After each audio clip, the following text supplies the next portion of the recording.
Dies irae, dies illa, solvet seclum in favilla. Salvea Domnes, frères et sœurs dans le Christ. Salvea Domnes à tous nos amis musulmans qui nous suivent. Dans cette vidéo, nous allons traiter l'objection d'un musulman selon laquelle Noël serait d'origine païenne d'après l'Encyclopédie catholique pour tous. C'est un sujet que nous avons déjà abordé et réfuté. Bien que nous n'ayons pas voulu y revenir sous forme de réponse, il nous a semblé bon, en ce temps de l'Avent, d'éclairer sur le sujet les informations relatées dans cette Encyclopédie catholique pour tous. Frères et sœurs, vous allez constater par vous-même que cet individu ne sait pas lire un livre. En plus de cela, animé d'une mauvaise foi. Pour le savoir, faisons d'abord un petit rappel de sa vidéo en introduction.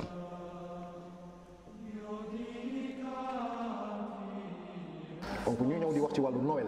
Noël, c'est le verbe incarné qui vient racheter les hommes. xam ne Père André soulevé na Noël mu daal di wax moom ne Noël c'est l'incarnation du verbe fait chair. Père André noonu la définir Noël.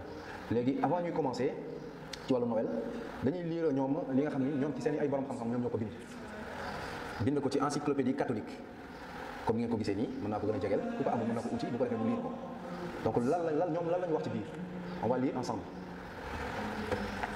Donc comme vous le voyez, je l'approche pour que vous voyez que c'est pas quelque chose qu'on a créé, c'est écrit Noël, hein? L'encyclopédie catholique. Comme vous le voyez bien. On va lire à l'intérieur maintenant qu'est-ce qu'il dit à propos de Noël. Donc, et je vous signale qu'il est en totale contradiction avec ce que Père André veut vous faire croire. Les savants chrétiens disent autre chose que Père André. Donc, d'après ces propos, l'Encyclopédie catholique affirmerait que la fête de Noël serait d'origine païenne, ce qui est évidemment une fausse propagande. Vous trouverez la première partie de la réfutation en description sous la vidéo. Pour discréditer le Père, il nous dit « L'encyclopédie est en totale contradiction avec ce que le Père André veut nous faire croire. » Son objectif ici est de montrer que le Père André n'est pas digne de confiance, qu'il ment aux catholiques ou alors que c'est un ignorant, un prêtre qui ne maîtrise pas ce qu'il dit. Bref. Avant de mettre en lumière toutes ces allégations et manipulations de textes, nous allons vous montrer que les savants chrétiens sont en parfaite corrélation avec les propos du Père André.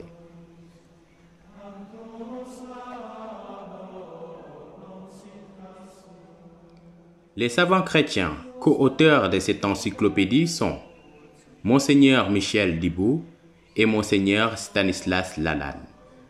Est-ce que ces savants disent autre chose que le Père André? Voyons d'abord les enseignements de Monseigneur Michel Dibou dans un article Le Parisien, publié le 23 décembre 2012 à 7 heures, à la question de savoir que représente Noël aujourd'hui. Il nous dit « Pour moi, Noël représente ce temps où Dieu est sorti de lui-même parce que c'est un bonheur de s'occuper des autres. » Je répète, pour moi, Noël représente ce temps où Dieu est sorti de lui-même parce que c'est un bonheur de s'occuper des autres. Quoi de plus clair? Quant à Monseigneur Stanislas Lalanne, écoutons sa confirmation. Chers amis, j'ai une grande et belle nouvelle à vous annoncer.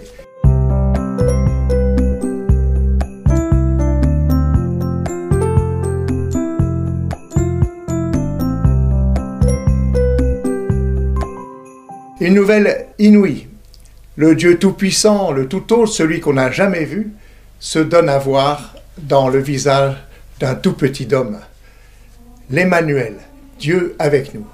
Et ce petit homme va être celui qui relève, qui guérit, qui pardonne, qui donne sa vie pour le salut de tous et qui est ressuscité. Oui, dans le nouveau-né, nous pouvons contempler le merveilleux visage de Dieu qui se fait proche.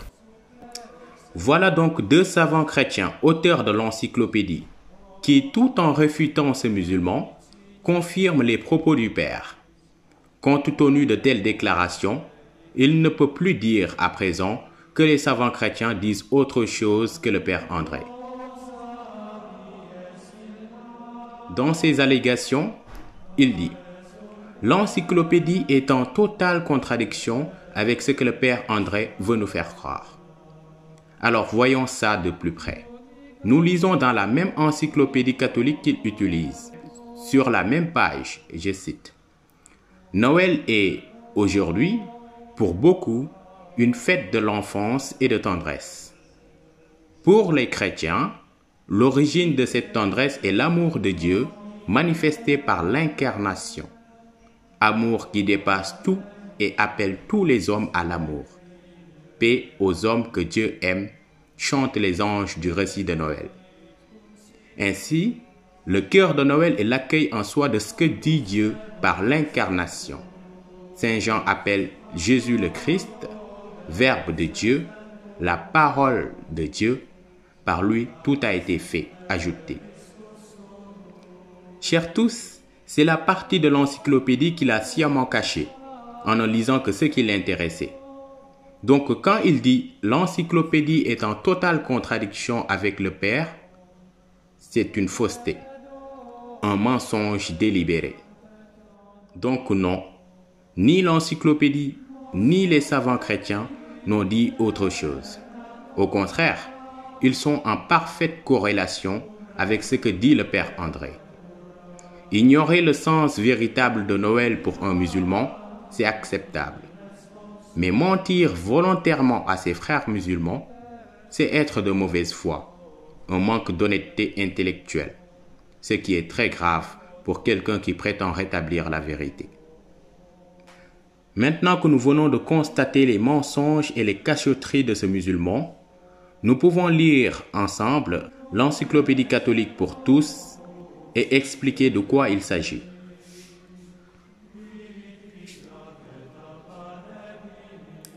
Nous nous sommes interrogés sur les conclusions hâtives de ce musulman, qui n'étaient point celles de l'encyclopédie qu'il a lue.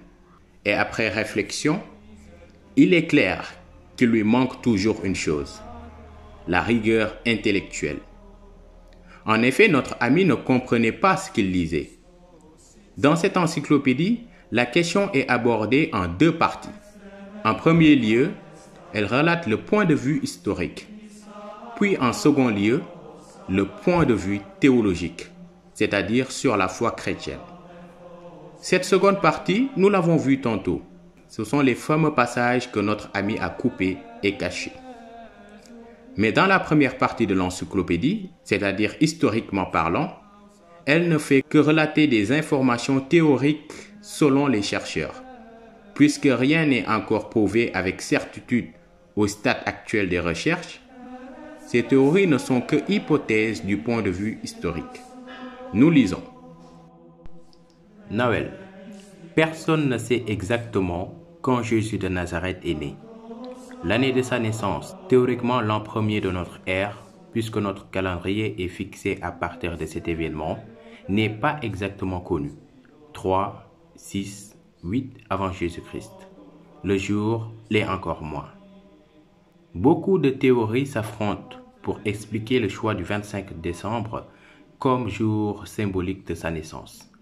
Il est probable que le jour choisi a été celui du solstice d'hiver, célébré par le calendrier julien le 25 décembre, que les païens appelaient jour de la naissance du soleil invaincu. Au IIIe siècle, l'empereur Aurélien fixa ce jour-là une fête du soleil honorée comme Dieu. Il n'est pas étonnant que les chrétiens aient ainsi baptisé une fête païenne dans les années 300. À cette époque, de nombreux temples sont transformés en églises et la plupart des chrétiens pensaient qu'il était meilleur de proposer une foi chrétienne avec une certaine continuité par rapport au culte précédent. D'abord, comme nous l'avons vu tantôt, l'encyclopédie précise qu'il y a plusieurs théories autour de la question et donne une probabilité qui est souvent mise en avant, notamment le sol invictus. Ce qu'il faut donc comprendre dans la phrase « il est probable », c'est justement une hypothèse ou théorie incertaine. Donc dire que Noël est d'origine païenne, d'après l'encyclopédie catholique pour tous, c'est manquer d'honnêteté et de rigueur intellectuelle.